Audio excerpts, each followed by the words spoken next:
Bom dia, pessoal. Tudo bom? Espero que todos vocês do sexto ano estejam bem e que seja uma boa semana para todos. Hoje, nossa aula, no nosso livro, a gente vai falar sobre a importância da água. É um recurso tão essencial para o nosso dia a dia que merece uma consideração para a gente falar sobre a questão da água. Por exemplo, a importância da água. Eu vou dar uma lida aqui num trecho de um livro importantíssimo que fala sobre a questão da água mundial. Então vou só dar uma lida só para ilustrar. Fala assim: a importância da água do planeta é de tamanha proporção, posto que é um elemento essencial para a sobrevivência de animais e vegetais na Terra, além de fazer parte de inúmeras atividades dos seres vivos. A falta de água é uma ameaça, uma vez que a água é a fonte da vida. Estamos tão habituados à presença da água que só damos conta da sua importância quando ela nos falta. Mas isso precisa mudar. Olha só, quando você fala da água, hoje nós temos que fazer de algumas diferenças da água. Por exemplo, se fala que 75% do planeta Terra, da composição da Terra, é formado por água, e 25% de terras emersas. Isso está certo, concordo plenamente. Só que quando você fala sobre a divisão da água, aí você vai ter que entrar em alguns detalhes. Por exemplo, 98% da água do mundo, 98% da água do mundo, da composição, é de água salgada e 2% de água doce. Então, há uma grande probabilidade da água doce, que é água potável, é água que a gente toma, que sobrevive, e ela vai acabar. Devido a quê? A fatores como gasto de água. As pessoas não sabem aproveitar, reutilizar a água de novo. Você tem a questão da poluição da água. Você vê os rios, nós jogamos nossos dejetos nos rios. Quando você tem a questão do aquecimento da terra, quando não chove. Então, quando você tem um lugar que não tem chuva periódica e você tem uma alta temperatura, o que vai acontecer? Vai evaporar. Então, são questões do dia a dia. Já a água salgada, ela é abundante. Dá para você transformar água salgada em água doce? Tem um processo. Só que o processo ele é muito caro e demanda gastos. Você tem países, especialmente no Oriente Médio, que não tem água potável, água doce, que estão fazendo esse processo de transformar a água doce, a água salgada em água doce para a sobrevivência. E uma coisa muito triste que eu vou falar para vocês, pessoal. A água doce vai ocasionar guerras no mundo. Vou dar um exemplo aqui. Aqui no Rio de Janeiro aconteceu aquela história da água da SEDAI, que a água estava com gosto de terra, aquela coisa toda, todo mundo ficou observando. E quando a gente foi comprar água nos mercados, às vezes a água que custava 1,50, 1,80, custou 4. Então a água ela vai ser utilizada para isso, tudo bem?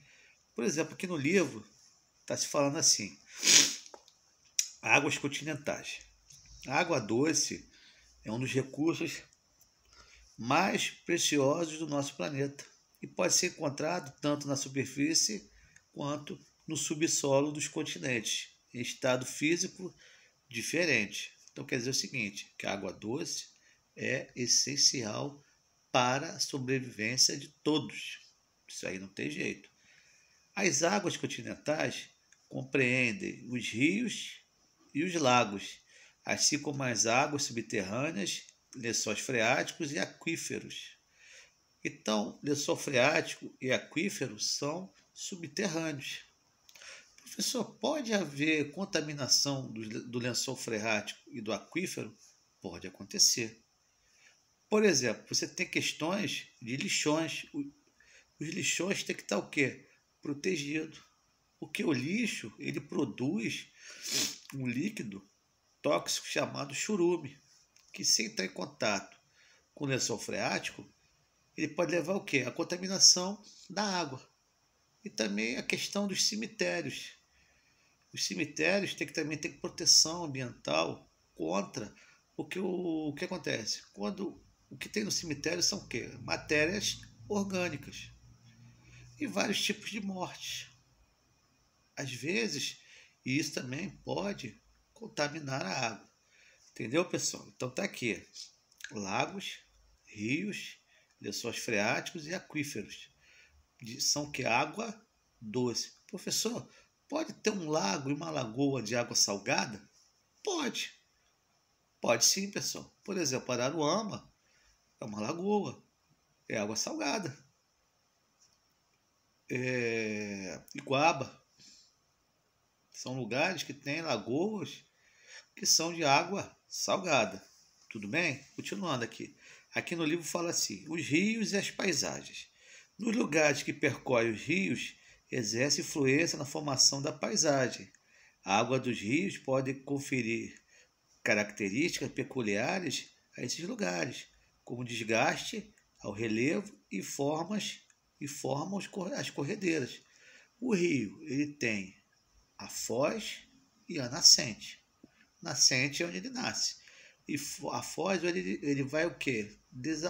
Ele vai desaguar. Ele costuma desaguar no oceano. Por exemplo, o Rio São Francisco, ele nasce na Serra da Canastra, em Minas Gerais, e deságua no Oceano Atlântico.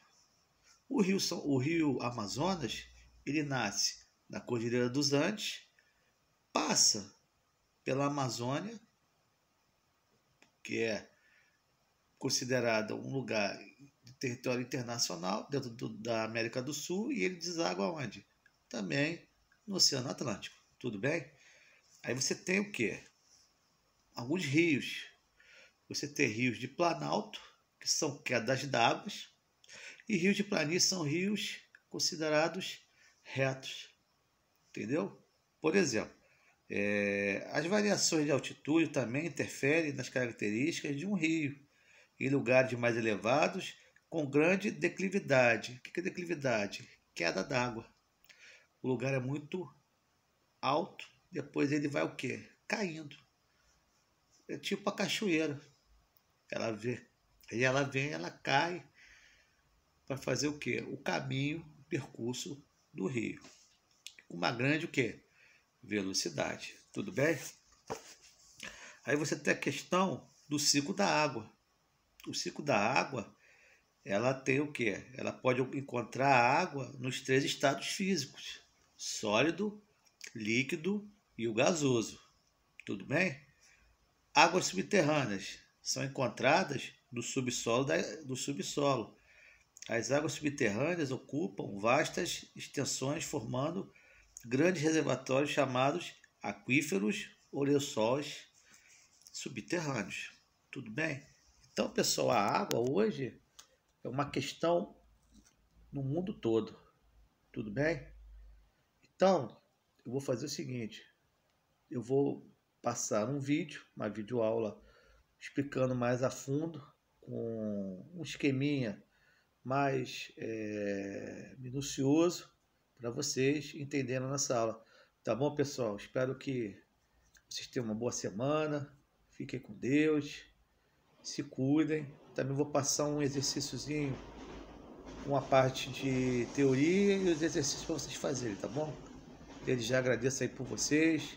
Fiquem com Deus. Uma boa semana. Tchau, galerinha. Aquele abraço.